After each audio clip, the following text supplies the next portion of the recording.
Well, the PEI Symphony is coming together for its first performance in many months. And this is a performance unlike any of its others because it will be a full-length concert, pre-recorded, and then broadcast on the big screen at the Brackley Drive-In on September the 7th. And what also makes this Night Under the Stars special is that it's the symphony combining forces with PEI singer-songwriter Tara MacLean to present Tara's acclaimed show Atlantic Blue in concert. Now, we're lucky enough to have Tara join us now on the line, along with symphony member Natalie Williams-Calhoun, who did the orchestral arrangements for this performance. Good afternoon, Tara and Natalie. Hi. Hey. Nice to talk with you both. And Tara, did I see photos of you? Were you recently on a tour in a tour bus? I was. Yes, we called it the Love Bubble Tour. And we took Atlantic Blue over to Nova Scotia, which was an absolute dream come true because there are so many Nova Scotian artists that we feature. Mm-hmm. So it was really special to be able to sing the show there. And how does this feel to be doing a show with the PEI Symphony? This is a dream come true, and I've always wanted to sing with the symphony, and it's been in the planning for a long time.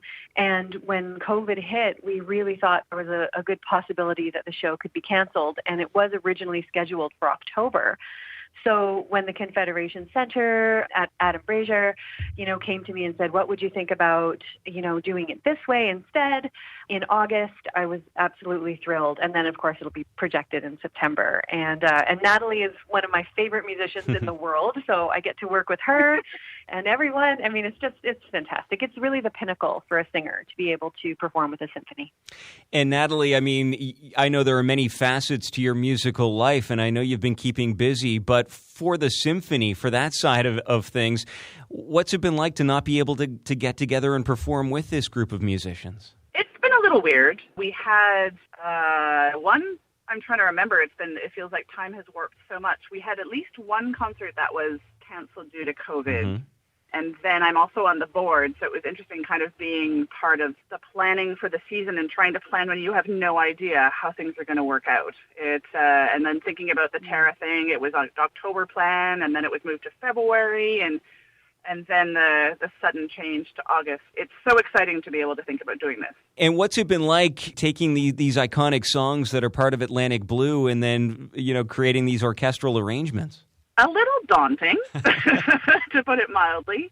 I mean, they're such well-known songs, and when you write them on your little computer and you listen to things and you think, okay, we're going to put this in there, we're going to write this for this person, and also trying to make the plan to write them when we had no idea if the bridge was going to be able to be open, because a lot of the symphony musicians come from off island. So I had to kind of sit there and think, okay, what if the bridge gets closed again and we can only use PEI musicians? So I orchestrated it for just the people that live on PEI, but we will have some string players that are coming over. Our concertmaster, Hawk Kwan, and Gail, our principal viola, will come over as well. But yeah, it was a daunting task, definitely, and I must admit my biggest challenge was Moving On by Hank Snow, because how does one write country bluegrass for a symphony orchestra? I can't wait to hear the results of that. Now, as I mentioned, it's being broadcast on September the 7th at the Brackley Drive-In at 8 o'clock, but you're recording it this coming weekend, right? We are, yeah. We get together on Friday and Saturday. And what will that be like to see each other and be together once again?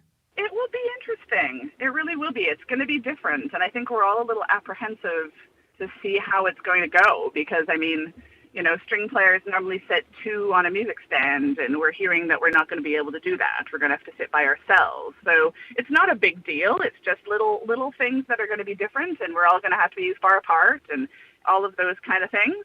And for you, Tara, you have a great backing band all the time with Atlantic Blue, but to have a symphony behind you as you're singing these songs, what do you anticipate that will be like?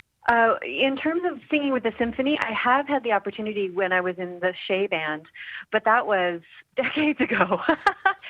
Natalie, I've worked with on so many occasions. I've worked with her on the Atlantic Blue album. I worked with her on my solo album, Deeper.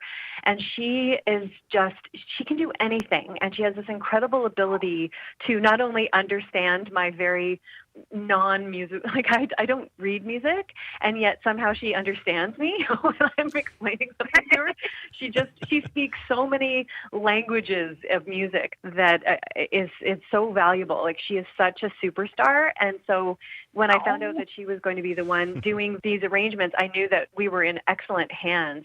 And then anytime I get her, like her little computer mock-up of it, my heart just feels like it's going to jump out of my chest, and I get teary in my eyes because, you know, she just has such a beautiful touch, and she knows exactly what's going to accentuate not only the song, but my voice and the way that I feel the songs. Like, she just knows me so well. So I think it's going to be spectacular, and she's right. It's going to be odd to come in and, you know, have to socially distance with the symphony.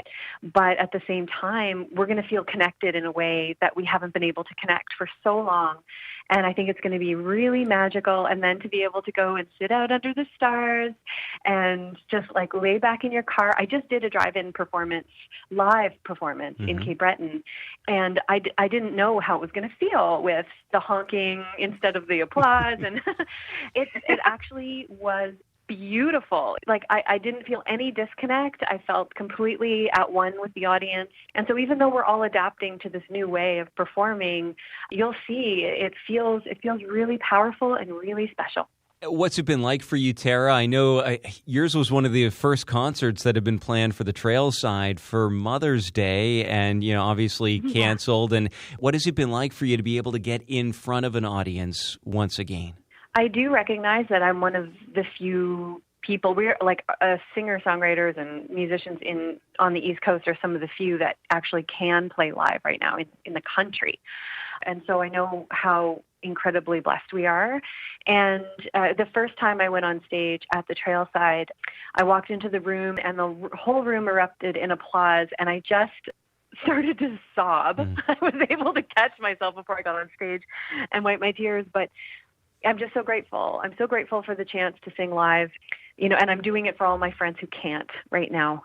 And I know that at some point we'll all be able to get back up on stage again, but it just makes me realize how important music is, not just for the audiences, but for the performers. You know, we wilt a little bit when we're not able to do what we are. And you do have a performance later on this week at the Guild, right? I do. I have a songwriter circle on Wednesday, and then I have 2 Trailside shows at the end of September. And then this drive-in performance. What are the thoughts as the symphony is moving forward, Natalie? What kinds of conversations are happening? I think the plan is going to be released pretty soon, but the first 2 concerts of the season, which were for October and November, I think I'm okay saying this. I don't think I'm stepping on any toes.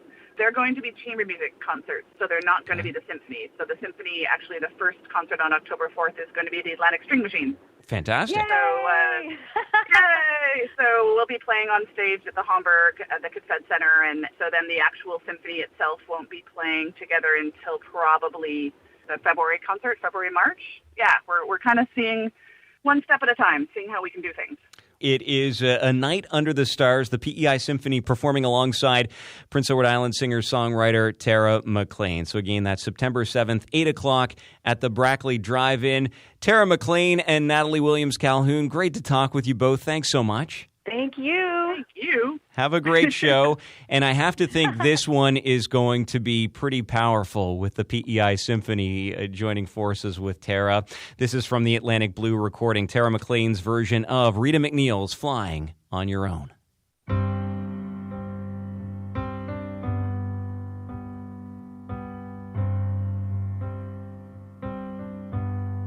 You were never more strong, girl.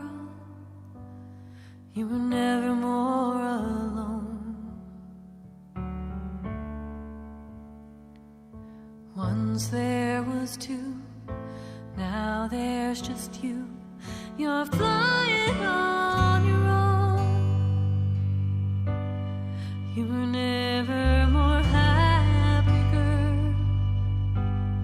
You were never oh so blue. Once heartaches begin, nobody wins. You're flying on your own. And when you know the wings you ride can keep you in the sky, there isn't anyone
faces.